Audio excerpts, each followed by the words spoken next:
moments later.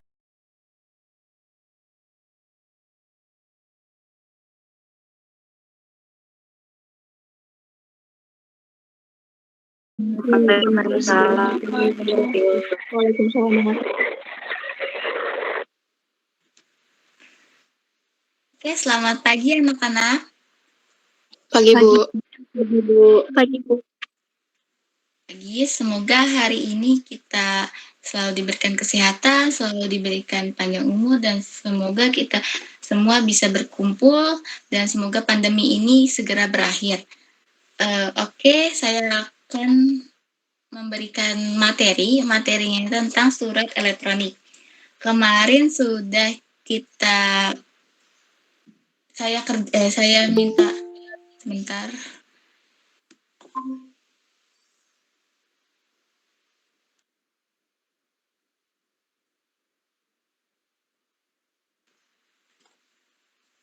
Kemarin sudah saya berikan tugas tentang surat elektronik. Nah, hari ini kita akan mempelajari apa sih tentang surat elektronik itu. Nah, pertama-tama saya ingin menanyakan nih ke siapa ya? Coba ke Khalifah, apa pengertian dari surat elektronik?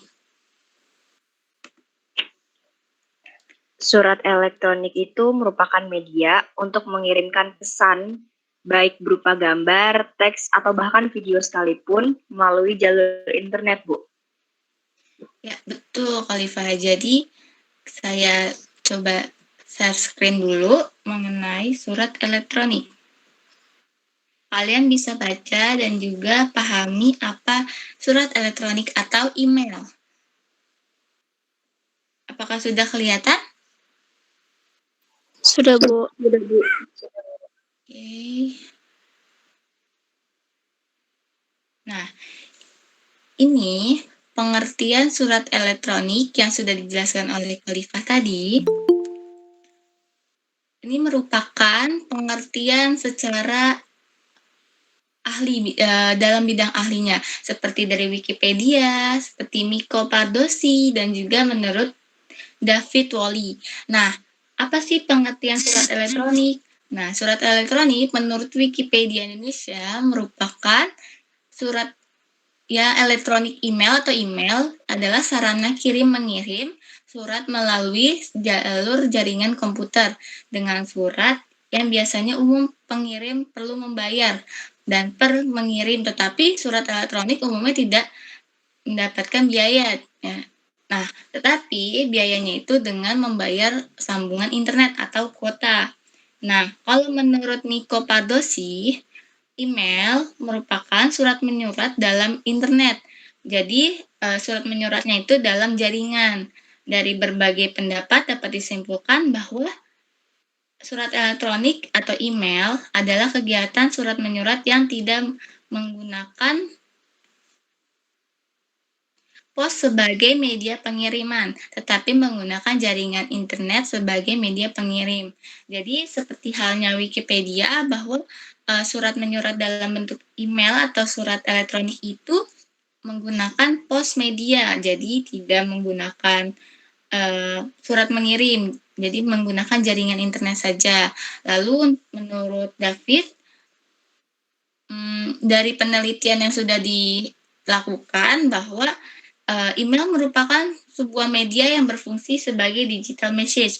Hal ini juga dijelaskan kini semua orang menggunakan dunia maya atau dunia internet untuk beraktivitas seperti karena bertujuan untuk memudahkan para pengguna agar bisa fleksibel, bisa di mana saja dan kapan saja. Tadi yang sudah dijelaskan oleh Khalifah juga benar bahwa surat email ini atau surat elektronik ini juga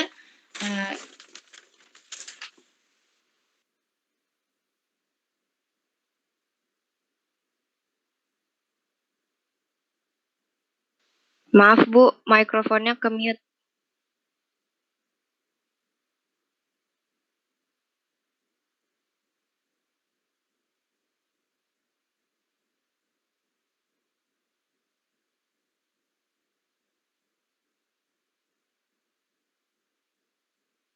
Suara saya ada kedengeran?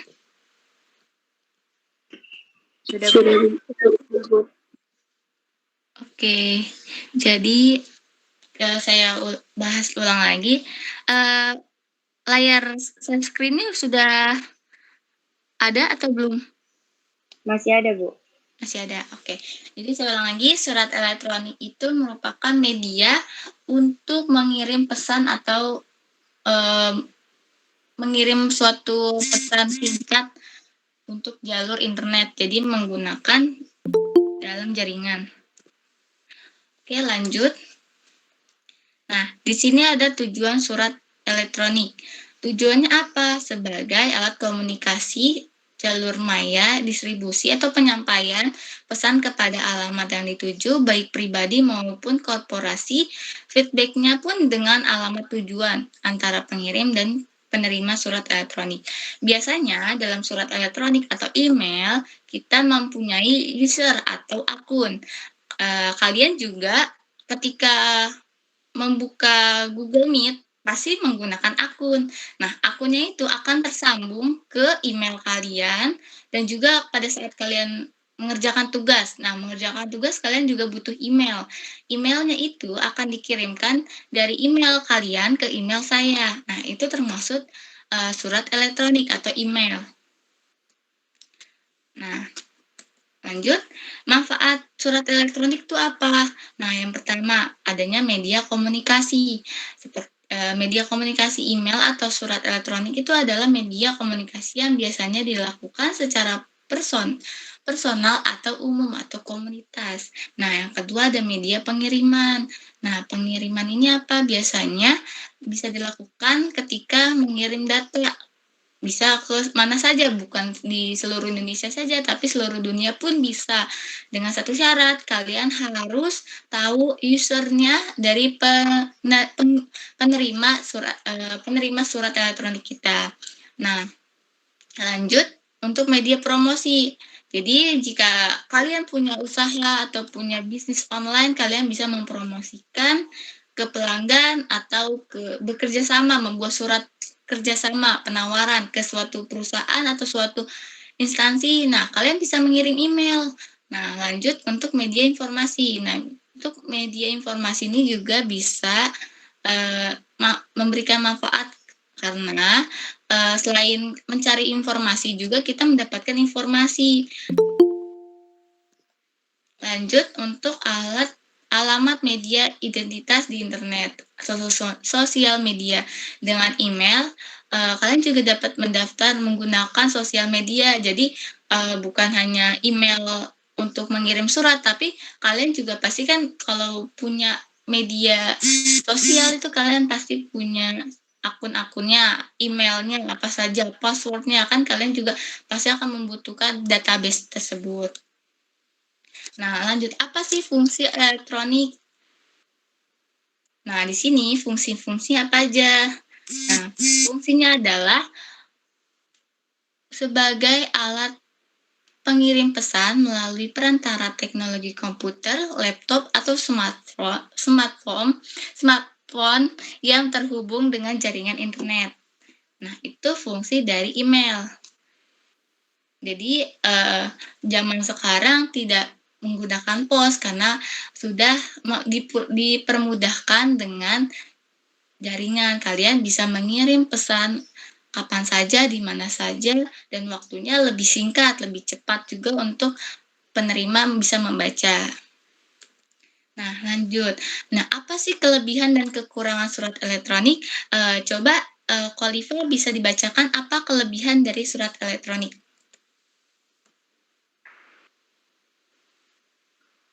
Yang dari buku saya ya, Bu? Boleh dari buku Khalifa, boleh dari PowerPoint yang saya berikan juga boleh.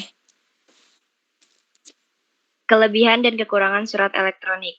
Kelebihan surat elektronik dulu. Yang pertama, informasinya lebih cepat tersampaikan. Yang kedua, biayanya lebih murah. Yang ketiga, feedbacknya dapat dirasakan secara langsung sehingga cepat menerima balasan. Yang keempat, dapat mengirimkan foto 3 dimensi. Yang kelima, dokumen bisa langsung disimpan dalam bentuk soft copy.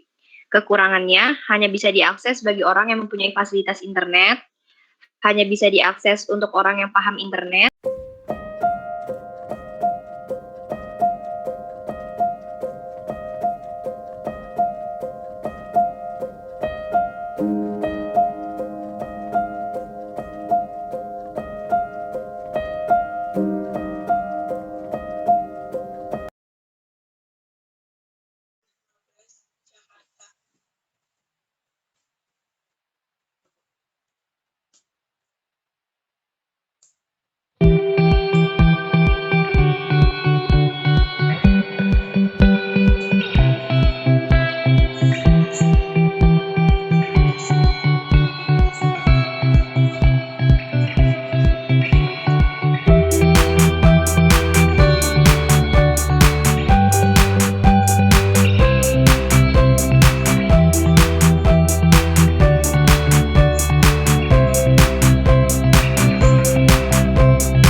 Assalamualaikum warahmatullahi wabarakatuh.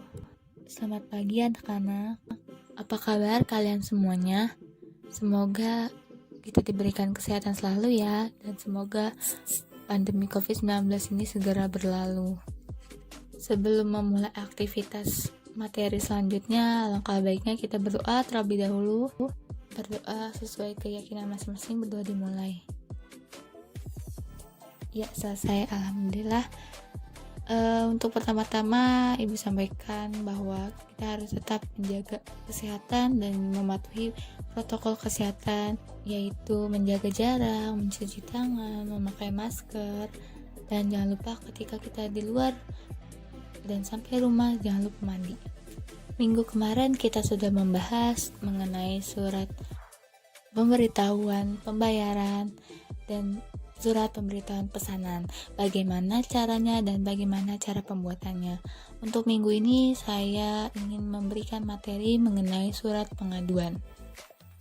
Pada dasarnya semua surat itu sama saja, sama-sama yang memberikan informasi, memberikan alat bukti yang sah untuk dijadikan suatu informasi. Yang menjadi pembeda adalah isi surat tersebut dan nama pengirim penerima tersebut. Pada dasarnya dunia niaga atau perdagangan tidak semudah yang kita bayangkan. Namun tujuannya sama-sama untuk memberikan informasi. Apa sih surat pengaduan itu? Surat ini dibuat oleh pembeli dan diajukan oleh kepada penjual. Hal ini bisa terjadi karena pesanan yang sudah dibuat oleh pembeli tidak sesuai dengan yang dipesan. Pastinya jika ingin komplain atau pengaduan, pastikan benar dan barangnya tidak sesuai apa yang kita mau. Syarat-syarat surat pengaduan itu apa aja? Syarat-syarat penyusunan surat pengaduan ini agar dapat diterima oleh penjual, yang pertama, harus mempunyai alasan kuat disertai bukti-bukti yang sah. Yang kedua, harus mengandung atau bersifat keadilan dan kebenaran. Jangan sekali-sekali kita menipu penjual karena barang itu ternyata benar. Yang ketiga, harus sopan dan hormat untuk menjaga agar relasi berjalan baik. Jika kalian tidak hormat atau tidak sopan kepada penjual, maka penjual akan segan untuk membantu kalian dalam surat pengaduan ini. Jadi, harap baik-baik, berkata sopan dan hormat. Itu adalah kunci utama untuk surat pengaduan diterima. Apa sih penyebab pembeli ini merasa dirugikan? Yang pertama, jumlah barang itu tidak sesuai apa yang dipesan. Yang kedua, mutu barangnya, apakah mutu barangnya tidak sesuai dengan yang diharapkan. Yang ketiga, waktu pengiriman, apakah waktu pengiriman ini akan telat atau bahkan tidak dikirim sama sekali. Yang keempat, kerusakan barang. Ketika sampai di tempat lokasi, itu barang dalam keadaan rusak, pecah, dan lain-lainnya. Yang kelima, jika pembeli merasa bahwa barang itu mendapatkan garansi tetapi pas sampai di lokasi penerima itu tidak ada garansi sama sekali. Yang keenam, bentuk. Ketika pembeli melihat iklan brosur secara menarik dalam foto, ketika sampai di lokasi pengirim, barang tersebut bentuknya tidak sesuai apa yang diekspektasikan di foto itu. Selanjutnya, ada beberapa faktor yang menyebabkan surat pengaduan itu terjadi. Yang pertama, faktor internal. Faktor internal ini terjadi karena kesalahan dari penjual itu. Lalu yang dilakukan oleh pembeli apa aja? Yang pertama, sediakan bukti-bukti faktur. Yang kedua, surat pengantar barang. Yang ketiga, surat perjanjian jual beli. Yang keempat, press list. Yang kelima, claim constering. Dan yang terakhir, berita acara kerusakan barang. Kenapa sih kita harus melakukan ini? Karena ini adalah alat bukti yang sah untuk kita melakukan pengaduan dengan baik dan kita dapat meminta return atau meminta ganti rugi akibat kesalahan pengaduan ini. Selanjutnya, faktor ekstern. Setelah penjual sebelum pembeli. Biasanya pengiriman barang bisa terjadi kesalahan di ekspedisinya. Mengapa? Karena ada ketidaklarasan dalam pengiriman di ekspedisi tersebut. Kedua, bisa saja kesalahan dari pemilik gudang. Pastikan pembeli selalu berkomunikasi dengan pihak penjual. Selanjutnya, ini faktor yang di luar dugaan manusia. Faktor ini bisa terjadi karena tidak bisa dikendalikan oleh manusia. Biasanya, pahit-pahit aja atau jangan sampai ini terjadi jika ada kecelakaan, ada bencana alam, ada tanah longsor, ada kebakaran, atau hal lainnya yang tidak dikendalikan oleh kemampuan manusia sendiri. Dan untuk menanggulanginya, biasanya perusahaan yang besar sudah mengasuransikan pengiriman yang berjumlah besar. Yang kedua, sudah diberitahukan berita acaranya. Lalu, biasanya perusahaan akan menanggung kerusakannya jika faktor ini di luar dugaan. Yang ketiga dan keempat itu sama-sama memiliki surat price list yang dimana sudah ditanggung oleh perjanjian penjual dan pembeli. Kita sebagai pembeli bisa loh memilih cara penyelesaiannya dengan cara 1. Minta ganti barang. Sebetulnya minta ganti barang ini, pembeli meminta barang ini digantikan jika mengalami pecah belah atau mengalami kerusakan yang akibat tidak bisa berfungsi dengan baik.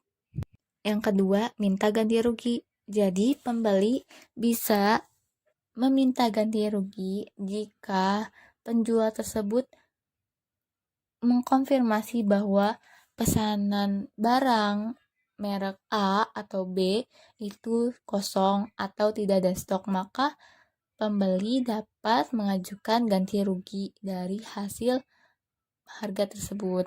Yang ketiga, jika tidak mau ganti rugi, pembeli dapat meminta potongan harga dari harga yang sudah dibeli oleh pembeli tersebut.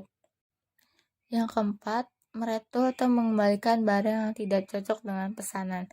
Sebenarnya sama dengan minta ganti barang. Cuman ini dalam konsep mengembalikan barang yang tidak cocok dengan pesanan. Misalkan kita memesan kulkas, tetapi dikirimnya adalah meja. Itu kan terlalu jauh. Maka kita kembalikan meja tersebut dan meminta ganti barang yang kita pesanan sesuai pesanan kita, yaitu kulkas. Yang kelima, sebenarnya ini tidak baik untuk kita patut contoh ya, karena membatalkan pesanan seluruhnya. Sebaiknya kalau kita memang masih bisa mereturn atau menggantikan barang atau diberikan potongan harga, tidak apa-apa, asalkan tidak membatalkan seluruh pesanannya. Mengapa? Karena kita bisa menghargai orang-orang yang berjualan dan surat perjanjian penjualan dan pembelian itu memang tidak ada yang namanya bisa membatalkan pesanan seluruhnya. Tetapi ada alasan tertentu mengapa bisa membatalkan seluruh pesanannya. Itu harus ada kesepakatan antara pihak penjual dan pihak pembeli. Jadi harus perlu dikomunikasikan, dikasih kesempatan penjual untuk memberikan alasannya mengapa hal tersebut bisa terjadi. Adalah alur penyelesaian surat pengaduan. Yang pertama, kita mulai periksa data barang masuk dan dibandingkan dengan surat jalannya. Setelah udah diperiksa, kita lihat jurnal barangnya telah sesuai atau tidak.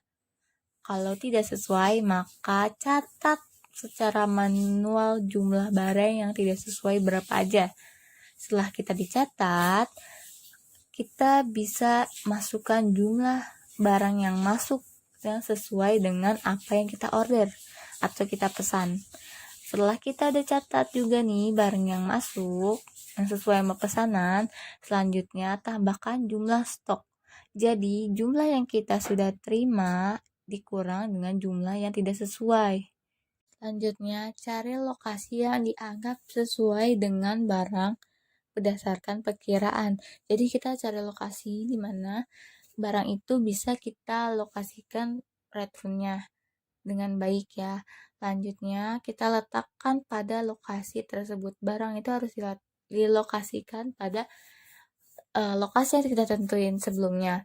Setelah itu, finish. Jadi, itu adalah kesepakatan antara penjual dan pembeli untuk pengembalian barang atau mengganti barang tersebut. Jadi, surat pengaduannya bisa diterima dengan baik oleh pembeli dan juga bisa dibuat pelajaran oleh penjual agar selalu berhati-hati dan teliti dalam pengiriman barang untuk customernya.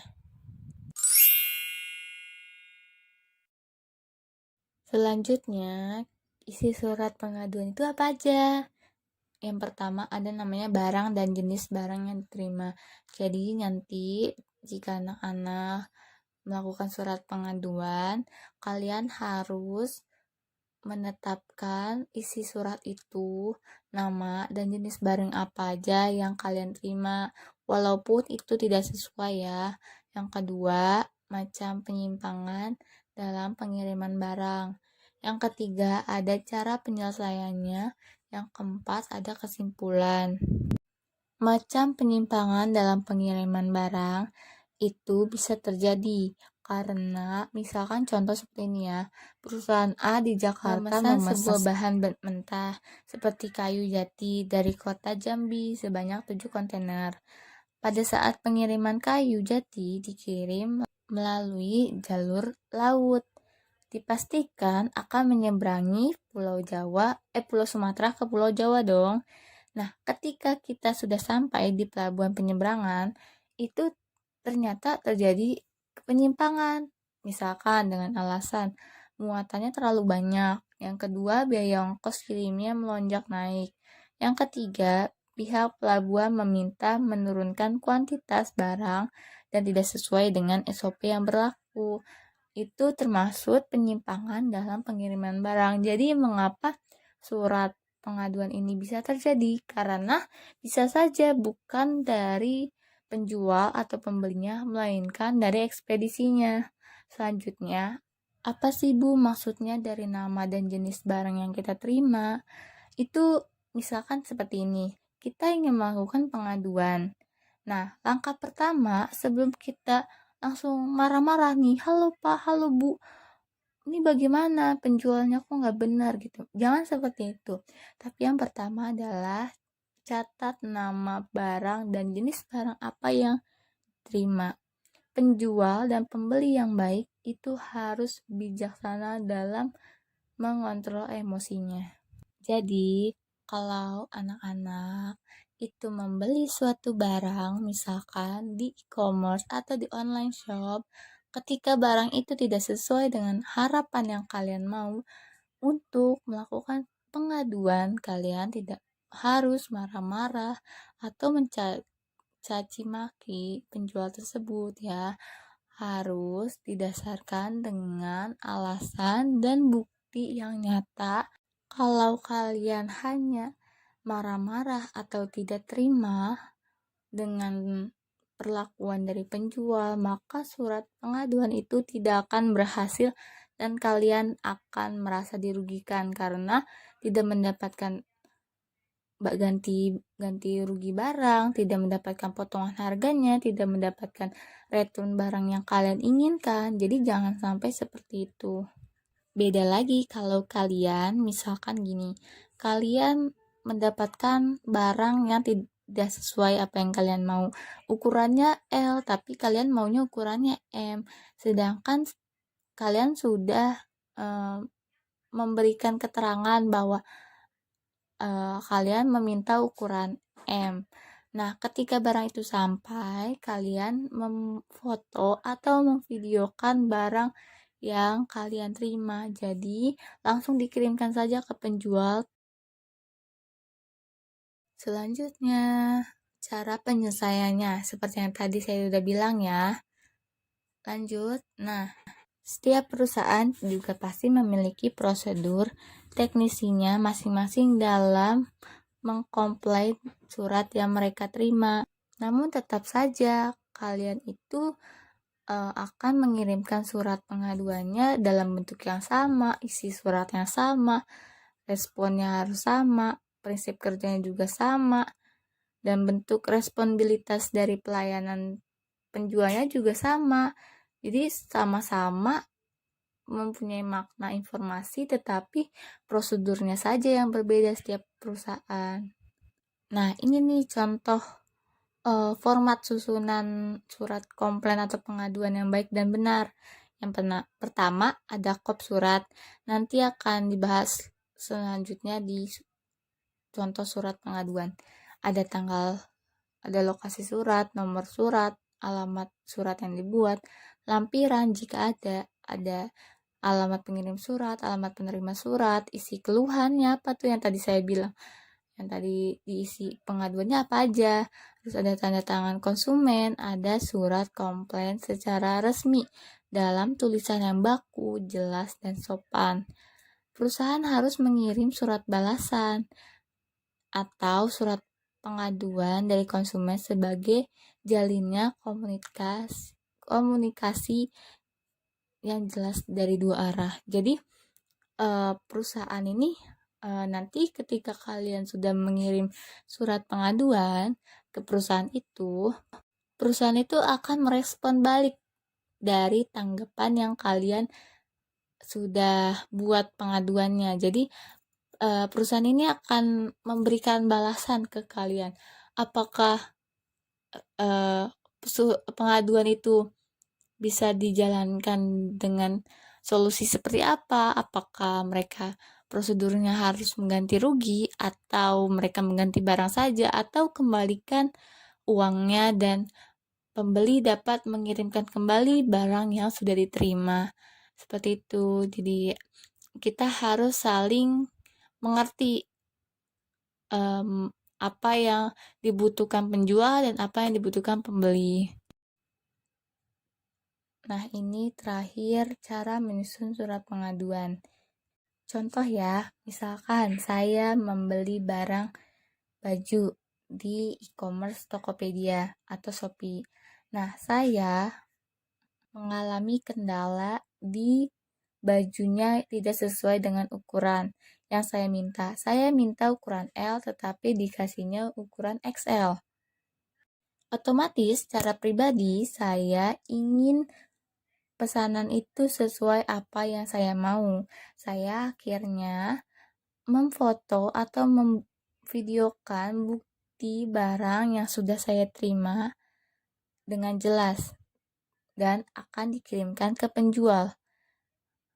Ketika saya sudah mengirimkan foto dan bukti videonya, saya langsung hubungkan dengan surat pengiriman barang saya.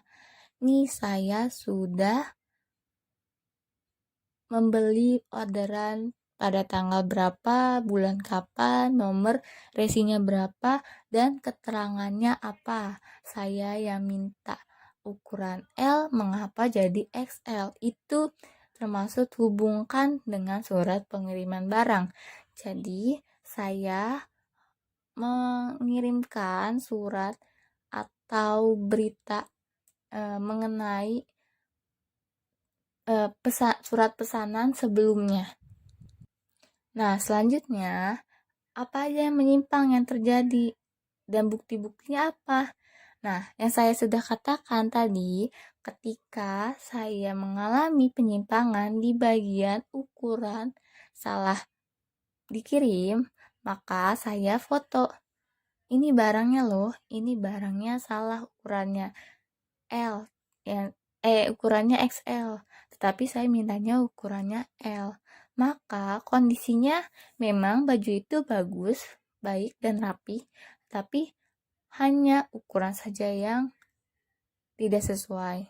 Selanjutnya, kembali berikan bukti bahwa kesalahan ini ada di pihak penjual karena tidak sesuai dengan ukuran yang saya minta.